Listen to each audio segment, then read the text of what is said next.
तो हमारे किसानों की पैदावार की लूट तो होती ही होती, वहीं उनकी जमीनों पर और खेती पे भी ये कब्जा कर लेते।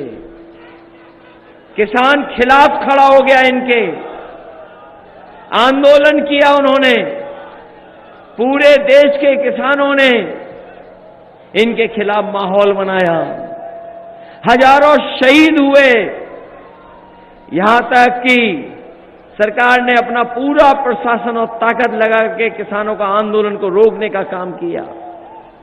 इन्होंने थार तक किसानों पे चढ़ा दी, लेकिन किसान पीछे नहीं हटा। तभी दिल्ली छोड़ करके गया, जब काले कानून वापस हो गए तब दिल्ली छोड़ करके किसान गया। अभी किसानों की जो मांगे थी वो पूरी नहीं हुई हैं। जो हमारा किसान न जाने कब से मांग कर रहा है कि एमएसपी के लिए कानूनी अधिकार मिले, हम अपने किसान भाइयों को भरोसा दिला के जा रहे हैं। जहां गन्ने की लाभकारी मूल्य दिलाएंगे आपको, जिससे आपके घर परिवार में खुशहाली आ जाए, उसके साथ साथ हर फसल की एमएसपी के लिए आपको कानूनी अधिकार दिलाने का काम इंडिया गठबंधन सरकार करेगी। जहां कानूनी अधिकार के लिए हम लोग लड़ रहे हैं, वहीं इंडिया गठबंधन ने यह भी तय किया है कि बड़े बड़े उद्योगपतियों का, बड़े बड़े कारोबारियों का इस भारतीय जनता पार्टी की सरकार ने कर्ज माफ किया है। अभी तक तो हम लोग 16 लाख करोड़ बोलते थे, लेकिन नए आंकड़े, नई तरह की जो जानकारी मिल रही है, भारतीय जनता पार्टी ने समय समय पर बड़े बड़े कारोबारी, उद्योगपति जो उनके साथी हैं, उनका लगभग 25 लाख करोड़ का कर्ज माफ किया है। जब इस सरकार ने नियम बनाया कर्ज माफी को लेकर के, तो उन्होंने नियम बनाया कि जिन लोगों ने 5 करोड़ से ऊपर का कर्ज लिया है, उन लोगों का कर्ज माफ हो जाएगा। लेकिन हमारा गरीब और किसान जानता होगा, ये करोड़ों में कर्ज नहीं लेता, इसके ऊपर तो केवल लाखों का कर्ज है। आज हम इंडिया गठबंधन के लोग अपने किसान भाइयों को भरोसा दिला के जा रहे हैं।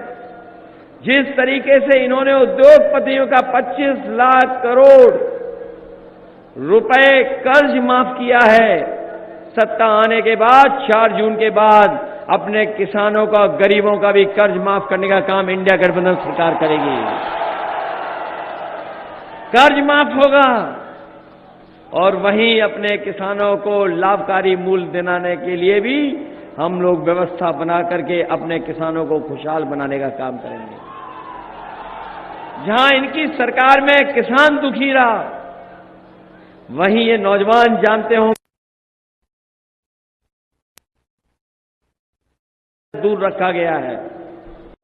इनको किसी को नौकरी नहीं दी, न रोजगार दिया।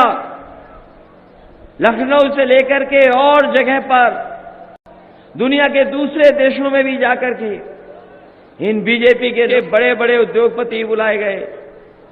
उन लोगों को बुला करके, बैठा करके कहा कि निवेश आएगा उत्तर प्रदेश में।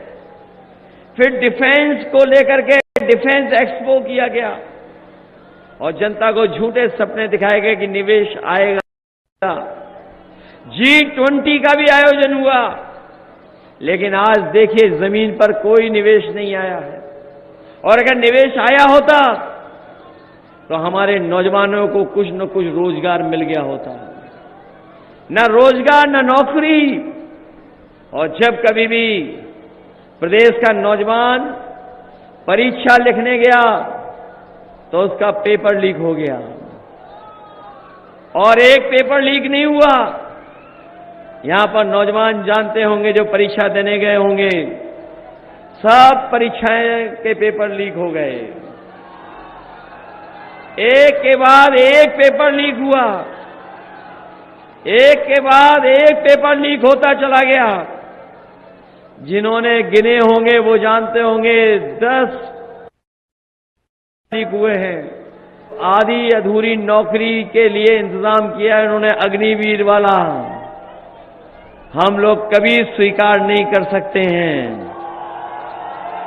जो नौजवान सड़कों पर दौड़ करके तैयारी करता था फौज की, वर्दी पहनने के लिए और सीमा की रक्षा के लिए, जो दिन रात अपना पसीना बहाता था, उस फौज की नौकरी को भी इन्होंने आधा अधूरा बना दिया, 4 साल की नौकरी बना दी।